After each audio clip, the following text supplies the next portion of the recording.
Hello guys, ছোটবেলায় তো আপনারা অনেকে চোর পুলিশ খেলেছেন। তো আমি এখন যে মুভির বিষয়ে কথা বলবো এই মুভিটা ঠিক এমনই। তো এই মুভিটার স্টোরি বিষয়ে কথা বলতে গেলে চোর পুলিশের খেলা। তো মুভিটার নাম হচ্ছে ক্রাইম 101। তো আমি এখন এই মুভিটার বিষয়ে কথা বলবো, কেমন ছিল এই মুভি অ্যান্ড কি তার গল্প, এইসব বিষয়ে হালকা করে কথা বলবো আজকের এই ভিডিওতে, যাতে করে আপনারা নিজেরা ডিসিশন নিতে পারেন যে এই মুভিটা আপনারা দেখবেন নাকি দেখবেন না। আর হ্যাঁ, এই মুভিটা 18 বছরের নিচে কেউ দেখবেন না। আর হ্যাঁ, ফ্যামিলির সাথে তো দেখা একদমই যাবে না। সো গাইজ, হলিউড পাড়া থেকে আরেকটি মুভি চলে এসেছে ক্রাইম 101। এটা অ্যামাজন প্রাইম ভিডিওতে পাবেন। আর এই মুভিটা হিন্দি ডাবিংয়ে আপনারা অ্যাভেলেবল পাবেন। আর এই মুভিটার দৈর্ঘ্য হচ্ছে 2 ঘন্টা 19 মিনিট। আর এই মুভিটার বাজেট ছিল 90 মিলিয়ন। আর এখন পর্যন্ত আয় হয়েছে 71.9 মিলিয়ন। এই মুভিটার IMDb রেটিং হচ্ছে 7/10। তো অ্যাভেঞ্জার মুভি তো আপনারা অনেকেই দেখেছেন, সেখানে আপনারা থরকে তো চেনেনি, হাতুড়ি ম্যান, এবং হালকে কে না চিনে ভাই। কিন্তু এই মুভিতে তাদের যে একটা চোর পুলিশের ক্যারেক্টার রয়েছে, থর ভাইকে আমরা দেখতে পাই একটা চোর ক্যারেক্টারে, এবং তার নাম থাকে জেমস। আরেক প্রান্তে রয়েছে আমাদের হাল্ক ভাই, যাকে আমরা হাল্ক নামে বেশি পরিচিত চিনি তার আসল নামের চাইতে। সেই ক্যারেক্টারে রয়েছে পুলিশ ভাই, চোর পুলিশের কম্বিনেশনের এই মুভিটা। আর হ্যাঁ, আমাদের থর ভাই, যেটাকে জেমস নাম দেওয়া হয়েছে এই মুভিতে ক্রাইম 101, তার কাজ হলো রাতের আধারে ছিনতাই করা, মানে ডাকাতি করা যাকে বলে। তার একটা বস আছে। চোর পুলিশের মাধ্যমে যে দৌড়াদৌড়ি, ইঁদুর বিড়ালে যেরকম দৌড়াদৌড়ি, তেমনই আপনারা এই মুভিটা ঠিক এমনই দেখবেন। আর হ্যাঁ, 101 এর পিছনে একটা রহস্য আছে, এটা তো আপনারা মুভিতেই দেখে নেবেন।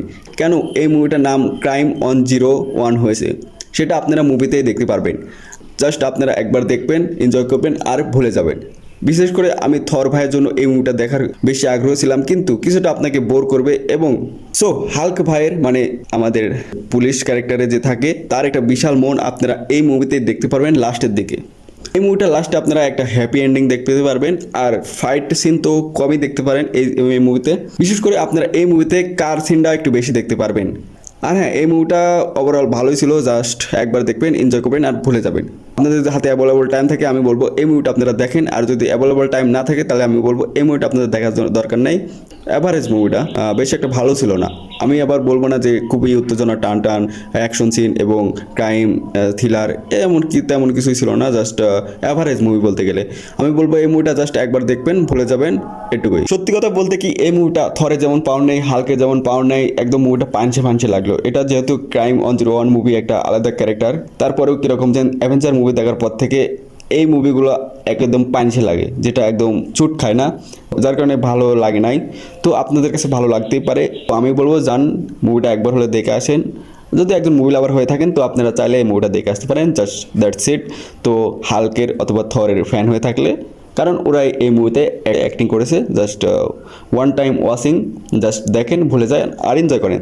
তো আজকের মতো ভিডিওটা এই পর্যন্তই ছিল। যারা আমার চ্যানেল নতুন, তো আপনাদের কাছে একটা রিকোয়েস্ট থাকবে, প্লিজ চ্যানেলটি সাবস্ক্রাইব করে রাখবেন। এমনই নতুন মুভির আপডেট আপনারা পেয়ে যাবেন। তো দেখা হচ্ছে নতুন কোনো ভিডিওতে। বাই।